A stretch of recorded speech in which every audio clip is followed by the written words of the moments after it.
Thank you for joining us for today's training event, Culturally and Linguistically Appropriate Services, CLAS Standards for Direct Care Staff, hosted by the Center of Excellence for Behavioral Health in Nursing Facilities.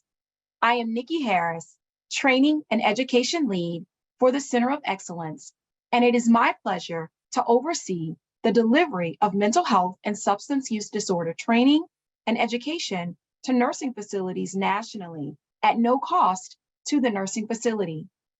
And now I am happy to introduce our presenter for today, Dr. Iris Feinberg. Dr. Feinberg is the Associate Director of the Adult Literacy Research Center and a Research Assistant Professor at the College of Education and Human Development, Georgia State University. Her primary area of interest is health literacy. Her current studies include working to improve language assistance in the emergency department of a large public safety health hospital for people with limited English proficiency, training health professionals and health professional students, understanding barriers to care for refugees, decoding scientific literacy that affects health outcomes, and helping organizations develop a culture of health literacy. Dr. Feinberg is also a founding member of the Georgia Alliance for Health Literacy. And now I'll turn it over to Dr. Feinberg to begin the presentation. Thank you, Dr. Feinberg.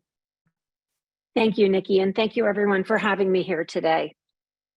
The national CLAS standards, and I'm going to call them by their acronym CLAS, are intended to advance health equity. Now, the question might be, first of all, what exactly is health equity? So one really important thing to understand is that equity is different than equality. Equality means that everyone gets the same thing, like the images you see on the top row, where everybody's getting the exact same bicycle. However, not everyone can successfully ride that bicycle. It's not designed for the girl in the wheelchair. It's way too small for the very tall man, and it's way too large for the young child. They can't get to the same ending place based on the equal distribution of equally configured bicycles. So what equity means is that everyone gets what they need in order to have an equal opportunity. As you can see in the second row, each person gets a bicycle that allows them to successfully ride and meet whatever their riding goals are. That is what's known as equity leading to equality. So what are these CLAS, these culturally and linguistically appropriate services standards?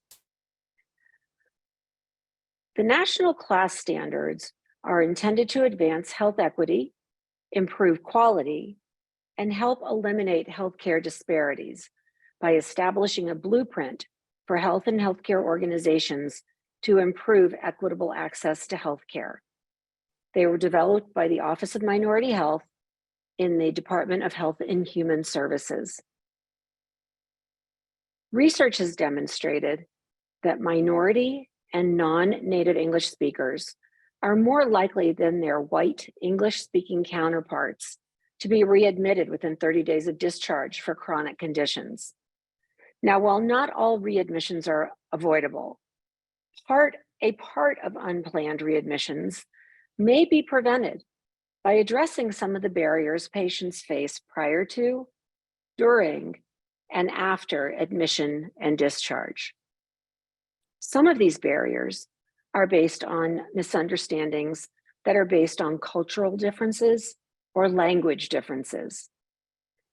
The CLAS standards, this blueprint for you, can help your organization find ways to reduce disparities in healthcare for vulnerable populations so that all patients leave your care with a clear understanding of their diagnosis, their medication and discharge instructions, and follow-up care. So there are 15 CLAS standards. And what I think is really interesting about these standards is that they're not really meant to be linear. It's not meant for you to do 1, then 2, then 3, then 4. The standards are intended to be used together. They're mutually reinforcing actions, and each of them should be understood as being an equally important guideline to advance health equity, improve quality, and help eliminate healthcare disparities.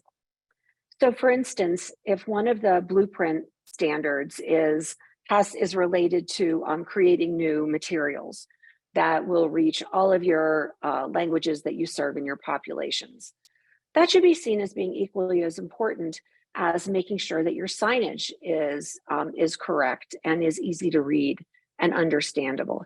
It should be as important as working on how do you improve your staff's interest and knowledge about CLAS standards. So I'm going to go through these 15 national CLAS standards, but I'm going to go through them in these 4 domains. These are sort of buckets, how they're organized. So the 4 domains of the national CLAS standards are the principal standard, governance, leadership, and workforce, communication and language assistance, and engagement, continuous improvement, and accountability. So implementing CLAS standards helps everyone, including those in governance, leadership, and workforce, improve their own cultural competency. Cultural competency means being aware of your own cultural beliefs and values, and allows you to respond respectively and effectively to people of all cultures, classes, races, ethnic backgrounds, sexual orientation, faiths, religions. And you do it in a way that recognizes, affirms, and values their worth and dignity. Using culturally and linguistically responsive communication leads to better patient understanding, engagement, experience, satisfaction, and perhaps most importantly, safety. Implementing CLAS standards can help your organization provide high-quality services and communicate effectively with the diverse communities that you serve. Alrighty, so here's the principal standard. The purpose of this standard is to make your services respectful, understandable, effective, and equitable.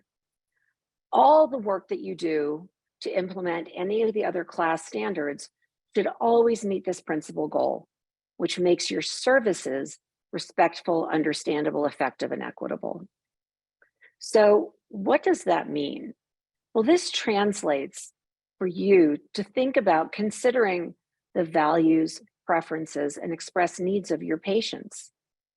For example, using your organization's interpreter services for people who don't speak English, using it for all written and oral communication, improving patient satisfaction, safety, and well-being. Again, think about, because we're going to go through the next sets of standards, think about that everything that you do needs to come back and check the box on this principal standard. So the next domain is governance and leadership, and this covers standards 2 through 4. So the purpose of this domain is to enable your governance, leadership, and workforce to promote class and health equity. The domain is made up of 3 standards. Those standards are to designate class leadership, to assess and create a plan, and to share class resources. So there are many ways that you can become involved in your organization's class efforts. You could be part of the class committee. You might even lead or co-lead the class committee, or maybe represent the nursing staff on the class committee. You can help plan and implement class surveys and questionnaires. You know, if you know about CLAS, if you spend some time educating yourself, you can become a real resource to your organization. And the information that you collect through these surveys can contribute to organization-wide strategic changes. You can help inform both policy and practice. And finally, under Domain 2, you can learn about CLAS and you can share resources with others in your organization. At the end of this presentation, there's going to be a list of a variety of places you can go to on the internet to do some research about CLAS and to find some easily shareable resources that you might be able to use. The next domain has to do with communication and language assistance.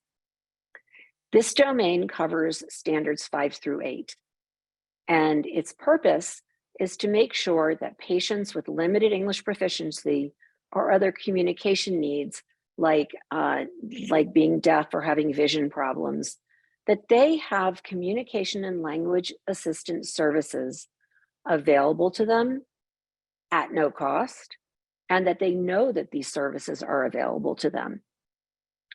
So here's some ways that you can help make that happen in your organization. First of all, you're likely in touch with your patients and with their families pretty much all the time. You can have those conversations with them. You can find out what their needs are, what their issues are, how they are or are not being supported with communication in your organization. Then, of course, share those findings with the CLAS committee or with folks who may have responsibility for making sure that communication and language assistance is working effectively for all people in your population. The second thing you might do is share existing language assistance services with patients and their families to make sure they know what's available. You know, the Civil Rights Act of 1964 was really the first time that we heard about having language potentially as a civil right, right? Not being denied health care, not being denied legal care, simply because you don't speak English. And there are, in fact, federal laws that require that anyone who needs language assistance, any non-English speaking person, gets language assistance at no cost by a qualified medical interpreter. Many organizations have a language line that they use. Many organizations have in-person interpreters. Some organizations have video remote interpretation. Patients and their families don't always know to ask. And even if somebody speaks daily English, right? They can get along at work, they can get along with their children's school. The language of healthcare is complex and it's fraught with cultural emotions. People really need to understand healthcare in their home language, in the language that they speak and think and listen in most often. A good question to ask somebody is, what language do you want us to talk to you in about your healthcare? Right? It's simple, straightforward. Try and engage them in a patient in a conversation to find out that information and make sure that they know that language assistance services are available. Another thing that you could do is learn how to evaluate written documents. There are several different ways to do that, actually probably more than several. What you want to make sure is whatever the written documents are that are patient-facing, use plain language, are about the topic that is trying to be discussed, and not about 7 or 8 different things in one document. They follow health literacy guidelines. So the information on the document makes it easier for a person to find, understand, and use that information to inform their healthcare decisions. As I said, there are lots of different ways to do that. Again, there are going to be some resources shared at the end of this presentation. One really interesting tool that's very easy to use is called the PEMAT, P-E-M-A-T. And of course, yet another healthcare acronym, stands for Patient Education Materials Assessment Tool. It's quite simple to use. The directions are very, very clear. And it allows you to look at a patient-facing document and evaluate if it is actionable, if it's usable, and if it provides the right information.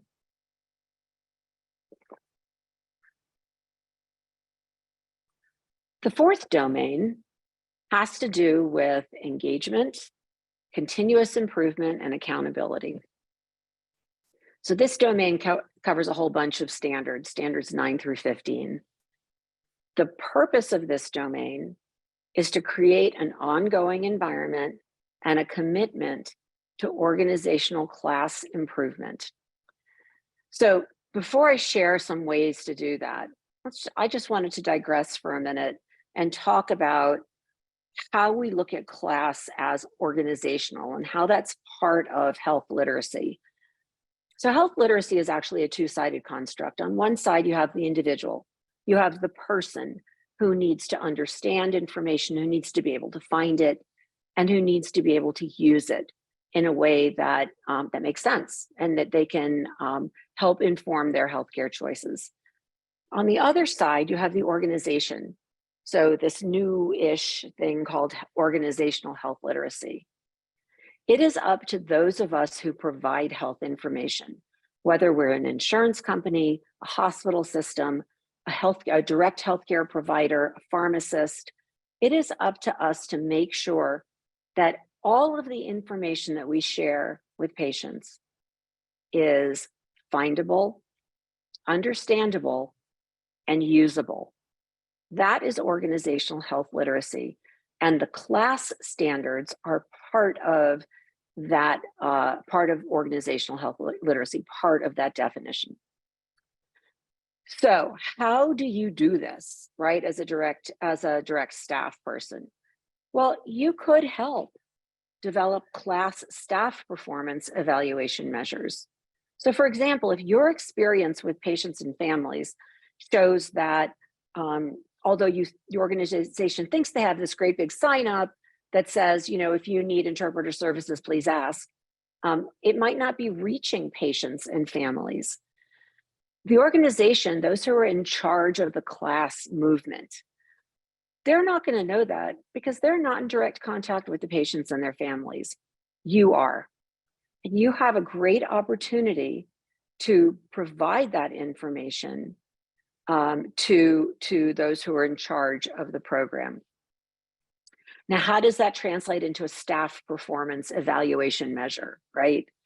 So maybe one of the things that comes out of this work is that your organization decides that it's really important for every single staff person to ask every single non-English speaking patient, what language would you like your healthcare in? What language should we talk about your healthcare in today?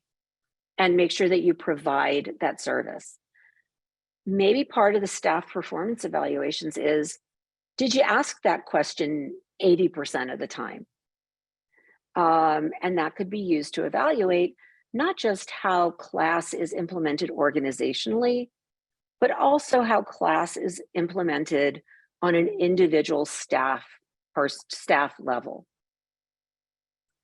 Another thing you can do, and this kind of relates back to an earlier set of domains, is again, learn about CLAS standards. It's not rocket science. You don't have to go back to school and get a whole nother degree. CLAS standards are about communicating, they're about language, they're about making sure that people can access services. And based on what you read, what you learn about, maybe you could be part of the team that helps to create training. You could help create training materials. You could suggest that a poster gets put in the break room or on the front page of your employee intranet. You might even want to teach about the CLAS standards. Now, I know this seems like an awful lot to accomplish. And you may be wondering, how in the world does an organization get this done? Well, think back to what I said at the very beginning, that there are 15 standards and each of them is equally important. So maybe your organization says, okay, this year we're going to focus on 2 and 5, standards numbers 2 and 5. This year we're going to focus on CLAS training for our staff and our board. you can do this one step at a time.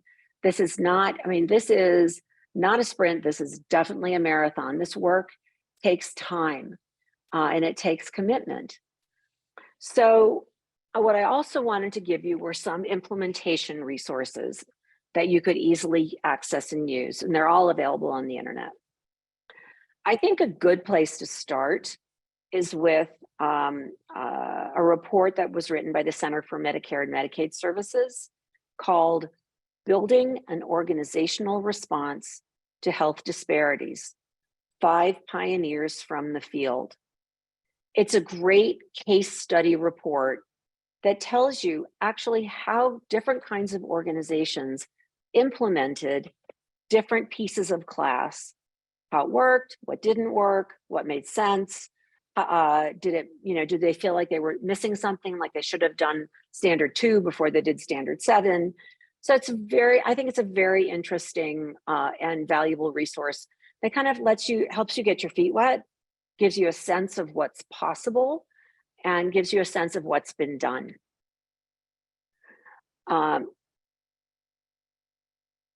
Take a moment, look up these resources.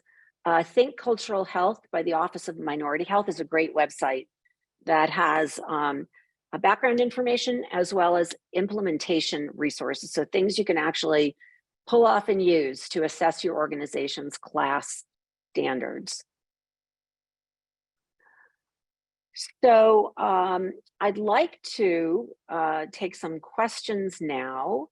And before I flip to the next slide, please feel free to contact me. Here's my email address. If any burning questions come up that we didn't get to today, or if you want some more information about CLAS and how to move this forward in your organization.